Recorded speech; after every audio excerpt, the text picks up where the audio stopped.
কানের লতিতে ঠোঁট ছুঁয়ে ফিসফিস করে বলল, শুড আই, মিসেস শুভ্র? উফ, এতটা নেশালো গলা। তুলি ডুবে যাচ্ছে যে। তুলি থামলো, উত্তর দিল না। গলায় সমস্ত কথাগুলো কাটার ন্যায় আটকে আছে। নিঃশ্বাস ফেলতে পারছে না তুলি। শুভ্র তুলিকে চুপ করে দেখে তুলির কানের কাছে আবারও ফিসফিসালো, মিসেস শুভ্র, কয়টা প্রিন্সেস গিফট চাই বলুক, যতগুলো চায় বলুক, মিস্টার শুভ্র সবেতেই একদম প্রস্তুত। মিস্টার শুভ্র কি চায়? সঙ্গে সঙ্গে শুভ্র তুলিকে ছেড়ে পিছিয়ে গেল।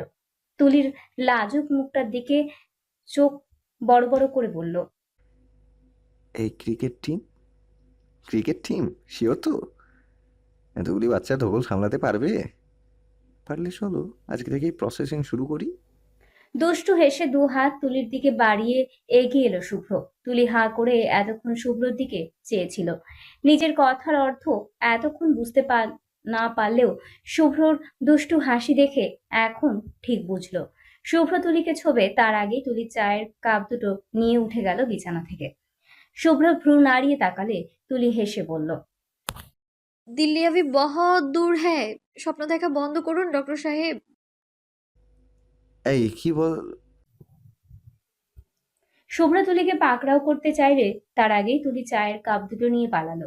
শুভ্র মাথার পেছনে চুলকে হেসে উঠল। তারপর তারপর শুভ্র সারাটা দিন তুলিকে জ্বালিয়ে খেলো।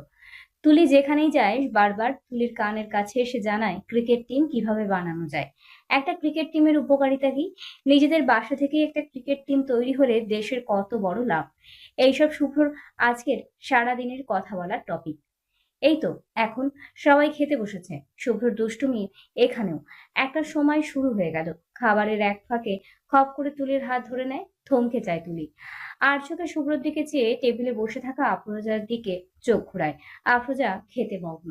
তুলি সবার অগোচরে ডান হাত ধরে শুভ্রর হাতে থাপড় বসায়, ফিসফিসিয়ে বলে, কি হচ্ছে এটা কি? স্যার হয়ে ছাত্রীকে ইভটিজিং করা হচ্ছে? শুভ্র দুষ্টু হেসে বলল, হুম, বাকি ইফটিজিং রুমে চলো, দেখিয়ে দিচ্ছি। Please give me a chance miss ছাত্রী। শুভ্র শেষের কথাটা বেশ করুণ গলায় বলল। তুলি আরো দু কথা বলবে তার আগেই আফরোজা খেতে খেতে বললেন। তুলি সোজা হয়ে বসলো, চেয়ারে নড়ে চড়ে বলল। হ্যাঁ আম্মু, খাচ্ছি তো। পাশ থেকে শুভ্র বলল, আম্মু বুঝতে পারছে না আসলে তার ছেলের বউয়ের আপাতত কি খেতে মন চাইছে, আমি হেল্প করব। তুলি চোখ রাঙালো। সকাল থেকে এই ছেলেটা তাকে জ্বালিয়ে যাচ্ছে। মূলত তার হয়েছেটা কি? শুভ্র ভদ্র ছেলের ন্যায় খেতে মশগুল। তুলি শুভ্রর দিকে চেয়ে দীর্ঘশ্বাস ফেলল। কে জানে এই শুভ্র মশাই মোটেও শুভ্র অর্থাৎ ভালো নয়, বরং নেহাতি অসভ্য পুরুষ।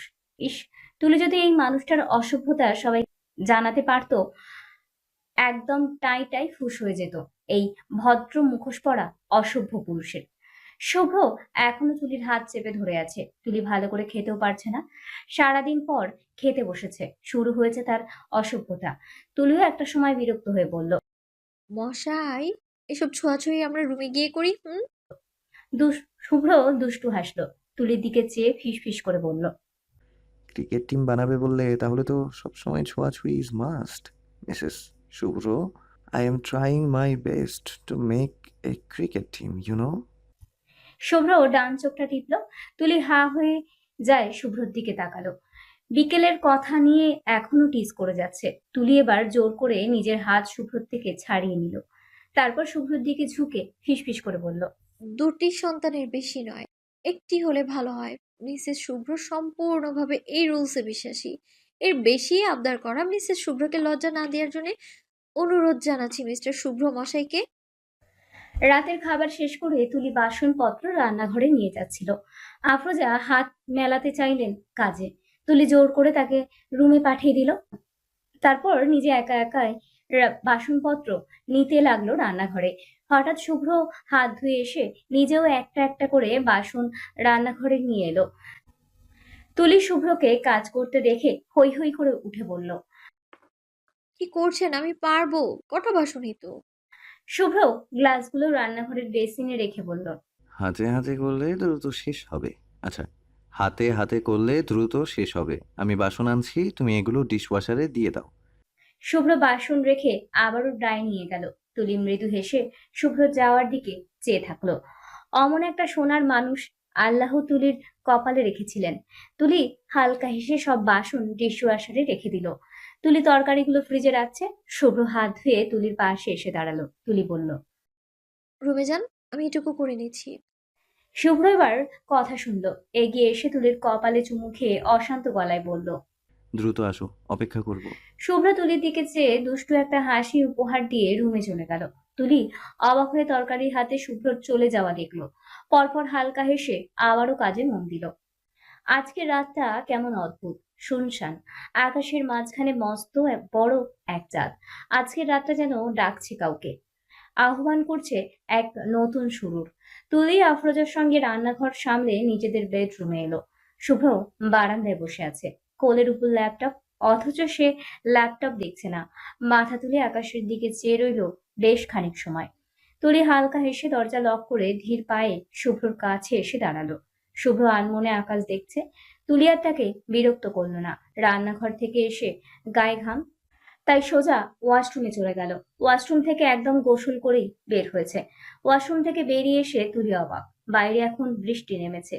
একটু আগেই তো দেখলো আকাশ পরিষ্কার, এক্ষুনি বৃষ্টিও নেমে গেল। তুলি চুলগুলো গামছাতে পেঁচিয়ে বারান্দায় এলো। শুভ্র তখন ল্যাপটপ ঘরে রেখে আবারও বারান্দায় দোলনায় বসেছে। তুলি গিয়ে শুভ্রর পাশে দাঁড়ালো। হঠাৎ করে শুভ্রর আশেপাশে শ্যাম্পুর সুন্দর এক গন্ধ পেয়ে তাকালো। চুলে গামছা পেঁচিয়ে তুলি শুভ্রর পাশে দাঁড়ানো, মুগ্ধ দৃষ্টি আকাশের দিকে। ভেজা গায়ে জড়ানো গোলাপি রঙের শাড়ি। তুলির গায়ের সঙ্গে শাড়ির রংটা এতটা মানাচ্ছে, শুভ্র মুগ্ধ হয়ে তুলিকে দেখেই মন ভরছে না। তুলি আকাশের দিকে চেয়ে বলল। হুট করে বৃষ্টি নামলো? গোসলে যাওয়ার আগেও তো দেখলাম আকাশ ফকফকা। শুভ্র শোনে না। সাজেকের সেই রাতের ন্যায় আবারও আজকের বৃষ্টি উস্কাতে চাইছে শুভ্রকে। বৃষ্টির ফোঁটা গ্রিল পেরিয়ে ভিজিয়ে দিচ্ছে শুভ্র তুলি দুজনকেই।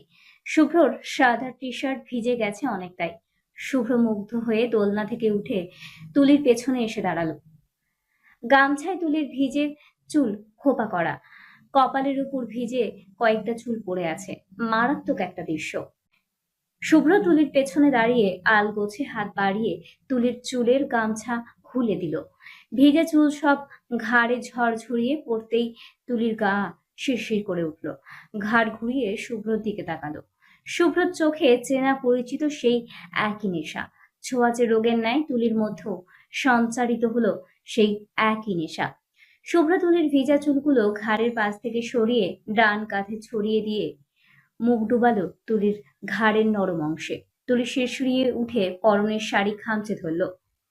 মুখ ফুটে অস্ফুট স্বরে বলতে চাইল। মাত্র গোসল। শুভ্র জড়ানো গলায় তুলির ঘাড়ে নাক ঘষতে ঘষতে বলল। আবার করবে? নির্লজ্জ লোকের নির্লজ্জ যত কথা। তুলি এখন আবেশে গা না ভাসালে, না থাকলে কটা কথা শোনাতো।